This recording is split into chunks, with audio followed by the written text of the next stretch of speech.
ഹിസ്ബുള്ളയ്ക്കെതിരെ Israel കരയുദ്ധത്തിന് തയ്യാറെടുക്കുന്നതായുള്ള റിപ്പോർട്ടുകൾ പുറത്തു വരികയാണ്.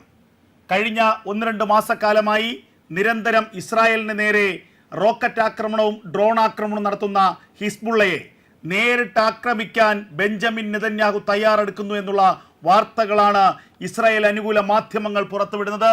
എന്നാൽ ഇസ്രായേലിന്റെ പ്രതിരോധ മന്ത്രി യോവ് ഗാലന്റ് ഇതിനോട് വിയോജിപ്പ് പ്രകടിപ്പിച്ചു എന്നുള്ള വാർത്തകളും പുറത്തു വരുന്നു. IDF-ന്റെ ഡെപ്യൂട്ടി കമാൻഡറും പ്രതിരോധ മന്ത്രി യോവ് ഗാലന്റും ഇപ്പോൾ ഹിസ്ബുള്ളയ്ക്കെതിരെ ലെബനനിലേക്ക് ഒരു തുറന്ന യുദ്ധം നടത്തുന്നതിനുള്ള സമയമല്ലെന്ന നിലപാട് സ്വീകരിച്ചു. എന്നാൽ ഇതിനെ പൂർണ്ണമായും ബെഞ്ചമിൻ നെതന്യാഹു തള്ളിക്കളയുകയാണ് എന്ന വാർത്തകളാണ് സ്ഥിരീകരിക്കാതെ വരുന്നത്.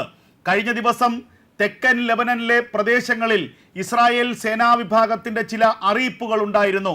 വൈകുന്നേരം 4 മണിക്ക് മുൻപ് സിവിലിയന്മാർ ജനവാസ മേഖലകൾ ഒഴിഞ്ഞു പോകണമെന്നായിരുന്നു ആ നോട്ടീസുകളിൽ ഉണ്ടായിരുന്നത്. പിന്നീട് IDF ഇക്കാര്യത്തിൽ ഒരു വിശദീകരണം നൽകി.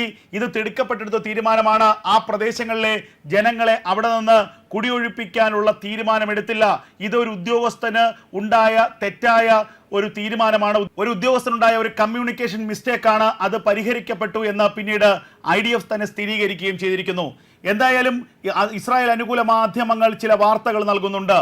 ഹിസ്ബുള്ളയുടെ ഭാഗത്ത് നിന്ന് നിരന്തരമായ റോക്കറ്റ് ആക്രമണം ഉണ്ടാകുന്നു. കഴിഞ്ഞ മണിക്കൂറുകളിലും ഹിസ്ബുള്ള ലെബനന്റെ തെക്കൻ മേഖലയിൽ നിന്ന് ഇസ്രായേലിന്റെ വടക്കൻ മേഖലകളെ ആക്രമിക്കുന്നുണ്ട്. ഈ ഡ്രോൺ ആക്രമണങ്ങളും റോക്കറ്റ് ആക്രമണങ്ങളും കൃത്യമായി തടയണമെങ്കിൽ വ്യോമാക്രമണങ്ങളിലൂടെ സാധിക്കില്ല എന്നാണ് IDF-ലെ ഒരു വിഭാഗം കരുതുന്നത്. ബെഞ്ചമിൻ നെതന്യാഹുവിനെ അവർ ധരിപ്പിച്ചതും ഇത്തരത്തിൽ തന്നെയാണ്. അവിടെ ഈ ഹിസ്ബുള്ളയുടെ വടക്കൻ മേഖലയിലെ സാന്നിധ്യവും ശക്തിയും കുറയ്ക്കണമെങ്കിൽ ആ മേഖലകളിലേക്ക് സൈനിക വിന്യാസം വേണം, കരയുദ്ധം വേണം. ശക്തമായ കരയുദ്ധം ലെബനന്റെ തെക്കൻ മേഖലകളിലേക്ക് നടത്തുകയാണ് ഏറ്റവും അനുയോജ്യമായ യുദ്ധരീതിയെന്ന് ബെഞ്ചമിൻ നെതന്യാഹുവും കരുതുന്നുണ്ട്. അതുകൊണ്ട് തന്നെയാണ് ഇത്തരത്തിലുള്ള ചില ആലോചനകൾ ഇസ്രായേലിന്റെ ഭാഗത്തുനിന്നുണ്ടായത്. എന്നാൽ അത്തരം ആലോചനകളെ തുടക്കം മുതൽ എതിർക്കുകയാണ് പ്രതിരോധ മന്ത്രി യോവ് ഗാലന്റ്. ഒരു ഇസ്രായേൽ മാധ്യമം നൽകിയ വാർത്ത പ്രകാരമാണെങ്കിൽ ഹിസ്ബുള്ളയ്ക്കെതിരെ ലെബനെതിരെ കരയുദ്ധത്തിന് തടസ്സം നിൽക്കുകയാണെങ്കിൽ യോവ് ഗാലന്റിനെ മന്ത്രിസഭയിൽ നിന്ന് പുറത്താക്കുമെന്ന് ബെഞ്ചമിൻ നെതന്യാഹു ഭീഷണിപ്പെടുത്തി എന്നുള്ള വാർത്തകളും നൽകുന്നുണ്ട്. എന്തായാലും ഇസ്രായേൽ ഭരണകൂടത്തിൽ ഇക്കാര്യത്തിൽ 2 അഭിപ്രായങ്ങളുണ്ട് എന്നത് യാഥാർത്ഥ്യം തന്നെയാണ്. ഹമാസിനെതിരെ പൂർണ്ണമായ ഒരു വിജയത്തിനു ശേഷം ഹിസ്ബുള്ളയ്ക്കെതിരെ ലെബനനിലേക്ക് തിരിഞ്ഞാൽ മതി എന്നാണ് യോവ് ഗാലന്റ് അടക്കമുള്ളവരുടെ അഭിപ്രായം. ഇനിയും നിരവധി ബന്ദികളെ അവിടെ നിന്ന് രക്ഷിക്കാനുണ്ട്. അവരുടെ കൈമാറ്റം, അവരുടെ സുരക്ഷിതമായ രക്ഷപ്പെടുത്തൽ, ഇതെല്ലാം കഴിഞ്ഞ ശേഷം മതി ഹിസ്ബുള്ളയ്ക്കെതിരെയുള്ള ആക്രമണമെന്ന് യോവ് ഗാലന്റും അദ്ദേഹത്തോടൊപ്പമുള്ളവരും പറയുന്നു. എന്നാൽ ഹമാസിന്റെ സമ്പൂർണമായ പരാജയം ഏറെക്കുറെ ഉറപ്പായിരിക്കുന്നു. ഇനി ഹമാസിന് പുനരുജ്ജീവിക്കാൻ കഴിയില്ല. ഹമാസിലേക്ക് മാത്രം ശ്രദ്ധ കൊടുത്താൽ ഇസ്രായേലിന്റെ വടക്കൻ മേഖലകളെ ഹിസ്ബുള്ള തരിപ്പണമാക്കും. അവിടെയുള്ള ഗലീലി അടക്കമുള്ള പ്രദേശങ്ങളിലെ ജനങ്ങളുടെ സുരക്ഷ കൃത്യമായി നോക്കേണ്ടതുണ്ട് എന്നാണ് ബെഞ്ചമിൻ നെതന്യാഹുവിനെ അനുകൂലിക്കുന്നവർ പറയുന്നത്. അതുകൊണ്ട് തന്നെ ഹിസ്ബുള്ളയുടെ നിരന്തരമുള്ള ഈ റോക്കറ്റ് ആക്രമണത്തെ തടയണമെങ്കിൽ വളരെ കാര്യക്ഷമമായ ഒരു ഗ്രൗണ്ട് ഓപ്പറേഷൻ നടത്തിയേ തീരൂ. അല്ലാതെ ഹിസ്ബുള്ളയുടെ ശക്തി കേന്ദ്രങ്ങളെയും കെട്ടിടങ്ങളെയും ഒക്കെ വ്യോമാക്രമണത്തിലൂടെ തകർത്തിട്ട് കാര്യമില്ല. ശക്തമായ ഒരു ഗ്രൗണ്ട് ഓപ്പറേഷൻ ലെബനന്റെ തെക്കൻ ഭാഗത്തേക്ക് നടത്തി സമ്പൂർണമായ ഒരു നിരായുധീകരണം അവിടെ ഹിസ്ബുള്ളയ്ക്കെതിരെ നടത്തണമെന്നാണ് ബെഞ്ചമിൻ നെതന്യാഹുവും അദ്ദേഹത്തെ അനുകൂലിക്കുന്നവരും പറയുന്നത്. എന്തായാലും ഇക്കാര്യത്തിൽ ഒരു അന്തിമ തീരുമാനത്തിലേക്ക് ഇസ്രായേൽ എന്ന് കടക്കുമെന്ന കാര്യത്തിൽ ഒരു ഉറപ്പില്ല. അതുപോലെ തന്നെ ചില അന്താരാഷ്ട്ര മാധ്യമങ്ങൾ ചില വാർത്തകൾ കൂടി നൽകുന്നുണ്ട്.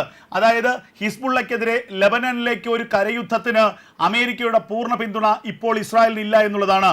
ജോ ബൈഡൻ അത്തരമൊരു സാഹചര്യത്തിൽ എത്രത്തോളം ഇസ്രായേലിന് പിന്തുണ കൊടുക്കുമെന്നതിൽ ഇസ്രായേലിനും ഒരു സംശയമുണ്ട്. അപ്പോൾ ഇതാണ് ഇപ്പോൾ ഒരു യുദ്ധത്തിന് മുന്നിലുള്ള പ്രതിസന്ധി. എന്നാൽ ബെഞ്ചമിൻ നെതന്യാഹുവിനെ കുറിച്ച് നമുക്കറിയാം. അദ്ദേഹം ഒരു തീരുമാനമെടുത്താൽ ആ തീരുമാനം നടപ്പാക്കാൻ കെൽപ്പുള്ള ആളാണ്, അതിന് കഴിവുള്ളയാളാണ്. അപ്പോൾ അത്തരമൊരു വ്യക്തി ബെഞ്ചമിൻ നെതന്യാഹു പറയുന്നു, ഞങ്ങൾ ഹിസ്ബുള്ളയെ ലെബനന്റെ തെക്കൻ പ്രദേശത്ത് നിന്ന് തുരത്തി ഓടിക്കും. ഞങ്ങളുടെ അതിർത്തികളിലേക്ക് നിരന്തരം റോക്കറ്റ് അയച്ച് അശാന്തി സൃഷ്ടിക്കുന്ന ഹിസ്ബുള്ളയ്ക്ക് ഗാസയിലെ ഹമാസിന്റെ ഗതിയുണ്ടാകും. ഇതാണ് ബെഞ്ചമിൻ നെതന്യാഹുവിന്റെ വാക്കുകൾ. അതേസമയം IDF-ന്റെ ഡെപ്യൂട്ടി കമാൻഡറും പ്രതിരോധ മന്ത്രി യോവ് ഗാലന്റും പറയുന്നത് ഗാസയിലെ ഹമാസിനെ പോലെ അല്ല ഹിസ്ബുള്ളയുടെ ശക്തി. ഹിസ്ബുള്ളയ്ക്ക് കുറച്ചുകൂടി ആയുധ ശേഷിയുണ്ട്. ഹിസ്ബുള്ളയുടെ പക്കൽ കുറച്ചുകൂടി ആധുനികമായ ആയുധങ്ങളുണ്ട്. അപ്പോൾ സ്വാഭാവികമായും ഹിസ്ബുള്ളക്കെതിരെ ഒരു തുറന്ന യുദ്ധം ഇപ്പോൾ ഇസ്രായേൽ നടത്തുന്നത് ഇസ്രായേലിൻ്റെ ശ്രദ്ധ തിരിക്കാനും ഇസ്രായേലിൻ്റെ കുറച്ച് കഴിവുകളെ അത് കുറയ്ക്കുകയും ചെയ്യും. അതുകൊണ്ട് തന്നെ കുറച്ച് സാവകാശം എടുത്തുകൊണ്ട് ഹമാസിനെതിരെയുള്ള ആക്രമണം പൂർണ്ണമായും വിജയിച്ച ശേഷം ഹിസ്ബുള്ളക്കെതിരെ ഒരു സമ്പൂർണ്ണ യുദ്ധം നടത്തണമെന്നാണ് യോവ് ഗാലന്റ് പറയുന്നത്.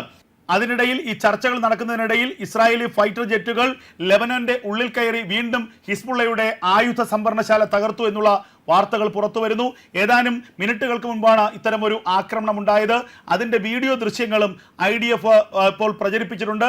ഒരു ഉൾപ്രദേശത്തുള്ള ഒരു വമ്പൻ കെട്ടിടം, ആ വമ്പൻ കെട്ടിടത്തിൽ ഹിസ്ബുള്ളയുടെ ആയുധ സംഭരണശാലയും ഹിസ്ബുള്ളയുടെ കമാൻഡ് സെന്ററും പ്രവർത്തിച്ചിരുന്നു. അത് കൃത്യമായി മനസ്സിലാക്കിയ മൊസാദിന്റെ ചാരക്കണ്ണുകൾ ആ പ്രദേശത്തെ ആകെ, ആ വമ്പൻ കെട്ടിടത്തെയും അതിന് സമീപമുള്ള കെട്ടിടങ്ങളെയും കനത്ത ബോംബിങ്ങിലൂടെ തകർക്കുന്ന ദൃശ്യങ്ങളാണ് പുറത്തു വന്നത്.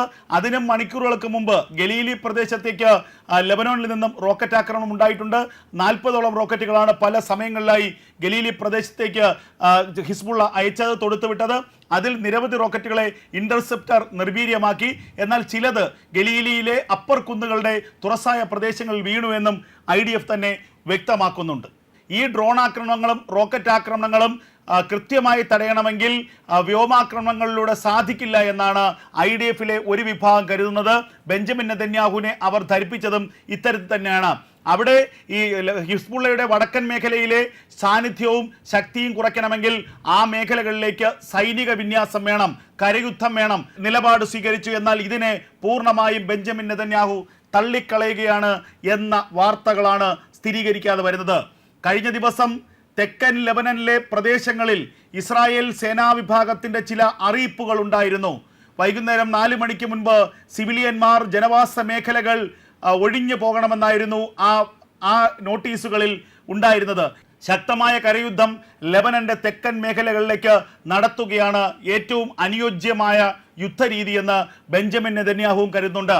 അതുകൊണ്ട് തന്നെയാണ് ഇത്തരത്തിലുള്ള ചില ആലോചനകൾ ഇസ്രായേലിന്റെ ഭാഗത്തുനിന്നുണ്ടായത്. എന്തായാലും ഇസ്രായേൽ ഭരണകൂടത്തിൽ ഇക്കാര്യത്തിൽ 2 അഭിപ്രായങ്ങളുണ്ട് എന്നത് യാഥാർത്ഥ്യം തന്നെയാണ്. ഹമാസിനെതിരെ പൂർണ്ണമായ ഒരു വിജയത്തിനു ശേഷം ഹിസ്ബുള്ളക്കെതിരെ ലെബനനിലേക്ക് തിരിഞ്ഞാൽ മതി എന്നാണ് യോവ് ഗാലന്റ് അടക്കമുള്ളവരുടെ അഭിപ്രായം. ഇനിയും നിരവധി ബന്ദികളെ അവിടെ നിന്ന് രക്ഷിക്കാനുണ്ട്. അവരുടെ കൈമാറ്റം, അവരുടെ സുരക്ഷിതമായ രക്ഷപ്പെടുത്തൽ, ഇതെല്ലാം കഴിഞ്ഞ ശേഷം മതി ഹിസ്ബുള്ളക്കെതിരെയുള്ള ആക്രമണമെന്ന് യോവ് ഗാലന്റും അദ്ദേഹത്തോടൊപ്പമുള്ളവരും പറയുന്നു. എന്നാൽ ഹമാസിന്റെ സമ്പൂർണമായ പരാജയം ഏറെക്കുറെ ഉറപ്പായിരിക്കുന്നു. ഇനി ഹമാസിന് പുനരുജ്ജീവിക്കാൻ കഴിയില്ല. ഹമാസിലേക്ക് മാത്രം ശ്രദ്ധ കൊടുത്താൽ ഇസ്രായേലിൻ്റെ വടക്കൻ മേഖലകളെ ഹിസ്ബുള്ള തരിപ്പണമാക്കും. അവിടെയുള്ള ഗലീലി അടക്കമുള്ള പ്രദേശങ്ങളിലെ ജനങ്ങളുടെ സുരക്ഷ കൃത്യമായി നോക്കേണ്ടതുണ്ട് എന്നാണ് ബെഞ്ചമിൻ നെതന്യാഹുവിനെ അനുകൂലിക്കുന്നവർ പറയുന്നത്.